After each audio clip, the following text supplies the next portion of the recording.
সাংবাদিকতাকে কখনো ছোট করে দেখার কোনো সুযোগ নেই। আপনার বৈজ্ঞানিকভাবে যারা রাষ্ট্রতত্ত্ব বিশ্লেষণ করেন, রাষ্ট্রবিজ্ঞান বিশ্লেষণ করেন, তারা সবাই জানেন, আপনারা এখানে বক্তব্য বলেছেন, যে সাংবাদিকতা হচ্ছে একটা সবচেয়ে শক্তিশালী একটা স্তম্ভ রাষ্ট্রের। কারণ এই সাংবাদিকতার মধ্য দিয়ে, পত্র পত্রিকার মধ্যে দিয়ে যা বের হয় রিপোর্ট, প্রতিবেদন, মতামত, তার জনগণকে প্রচণ্ড আলোড়িত করে। সে আলোড়নের ভিত্তিতে অনেক সময় অভ্যুত্থান ঘটে, অনেক সময় আপনার সরকার পরিবর্তন হয়ে যায়। সুতরাং আপনারা যারা আজকে সাংবাদিকতা করছেন তারা কিন্তু একটা অত্যন্ত শক্তিশালী একটা অংশ, যারা সমাজকে, রাষ্ট্রকে আপনারা বদলে দিতে পারেন। আর সেই জন্যই আপনাদের দায়িত্ব সবচেয়ে বেশি। ফোটানোর ঝামেলা ছাড়াই নিরাপদ পানির জন্য ঘরে আনুন পিওরিট। কল করুন 16627। Irresponsible journalism can bring disaster to the society. একটা দায়িত্বহীন সাংবাদিকতা কিন্তু সমাজকে ধ্বংস করতে পারে। আজকাল শুধু আপনার যে মেইন স্ট্রিম জার্নালিজম, যেটা অর্থাৎ আপনার পত্র পত্রিকা লেখালেখি অথবা আপনার এই টিভি চ্যানেলের প্রকার, এটা এখন তো সোশ্যাল মিডিয়ার একটা অত্যন্ত শক্তিশালী মাধ্যম হয়ে গেছে।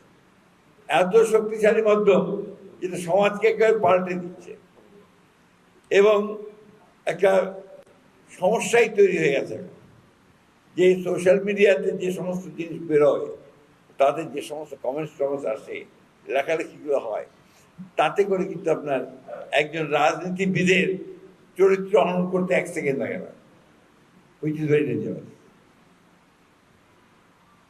এই বিষয়গুলো আপনাদেরকে খুব সাবধানতার সঙ্গে কাজ করতে হবে। আমি যেটা মনে করি যে সাংবাদিকতার মূল বিষয়টাই হচ্ছে, যেটাকে আমরা বলি বস্তুনিষ্ঠ সাংবাদিকতা, অর্থাৎ সত্যের সঙ্গে তার সম্পর্ক থাকতে হবে 99%। আমি আপনার সঙ্গে একমত হব না, যে আপনার মত প্রকাশের স্বাধীনতাটাকে আমি আপন করবো আমার জীবনের বিভিন্ন অবধি, এটাই হচ্ছে গ্রহণ করবো।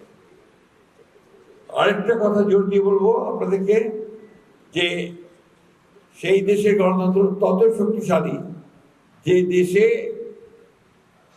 সংবাদ মাধ্যম বা আপনার মিডিয়া সবচেয়ে বেশি শক্তিশালী। আপনি দেখুন পশ্চিমা বিশ্বে যে পত্র পত্রিকাগুলো আছে আপনার কতগুলো, তা গোটা পৃথিবীতে বিবিসি, এই বিবিসি আজকে এত সারা পৃথিবীর মানুষের কাছে পরিচিত না। CNN, Fox, guardian, Washington post, আপনার ভারতবর্ষের স্টেটসম্যান, অমৃতবাজার, আনন্দবাজার, ওদিকে আপনার হিন্দুস্তান টাইমস, পাকিস্তানের ডন, এই পত্রিকাগুলো কিন্তু আন্তর্জাতিকভাবে স্বীকৃত এবং বস্তুনিষ্ঠ সাংবাদিকতার মধ্যে আছে।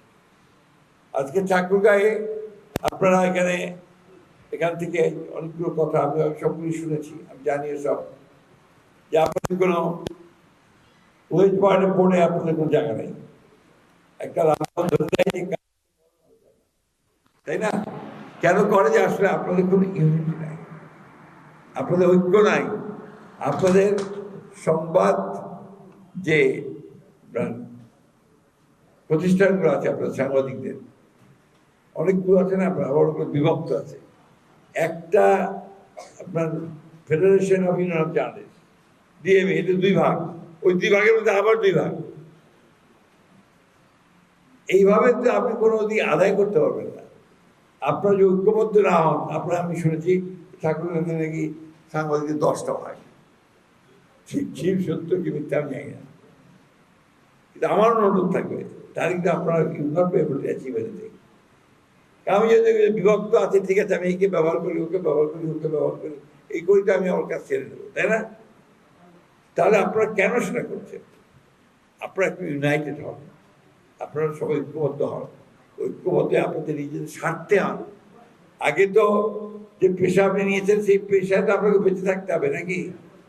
বেঁচে থাকতে হলে তো বেতনটা সেভাবে পেতে হবে, আর ওয়েজ বোর্ড সেভাবে করতে হবে। তার জন্য দরকার আমাকে চাপ সৃষ্টি করা। আজকে বাংলাদেশে একটা সুযোগ তৈরি হয়েছে এই জুলাইয়ের অভ্যুত্থানের পরে, ছাত্র জনতার অভ্যুত্থানের পরে একটা নতুন সুযোগ এসেছে এবং সেই দেখেন এই সুযোগের মধ্য দিয়ে ইতিমধ্যে কিন্তু আমরা গণতন্ত্রের পথে হাঁটতে শুরু করেছি। আমাদের একটা নির্বাচন হয়েছে, সেই নির্বাচনে জনগণ পার্টিসিপেট করেছে। তার আগে আপনার একটা রিফর্ম কমিশন হয়েছে, সেই রিফর্ম কমিশনের গণভোট হয়েছে। এগুলো নিয়ে সব কাজ হচ্ছে। এখন এর মধ্যে হয়তো মতামত এক হচ্ছে না, কিন্তু ঘটনাগুলো কিন্তু ঘটেছে। দ্যাট ইজ দ্য বেনিফিট জাতির জন্য, সেটা হচ্ছে পজিটিভ বেনিফিট। এই কাজগুলো আপনাদেরকে চিন্তা করতে হবে, ভাবতে হবে। আমি আপনাদেরকে এটুকু বলতে পারি যে এই বাংলাদেশের এই অঞ্চলের একদম উত্তরাঞ্চলের সবচেয়ে আপনার নেগলেক্টেড অঞ্চলের একজন মানুষ হিসেবে আমি দীর্ঘকাল ধরে রাজনীতির সঙ্গে জড়িত। আমি এই অঞ্চলের উন্নয়নের জন্য আমি কাজ করতে চাই। আমি ইতিপূর্বে চেষ্টা করেছি, কাজ করেছি। কতগুলো আমার কাজের ধরনটা একটু আলাদা। আমি একটা সার্বিক উন্নয়নের দিকে যেতে চাই।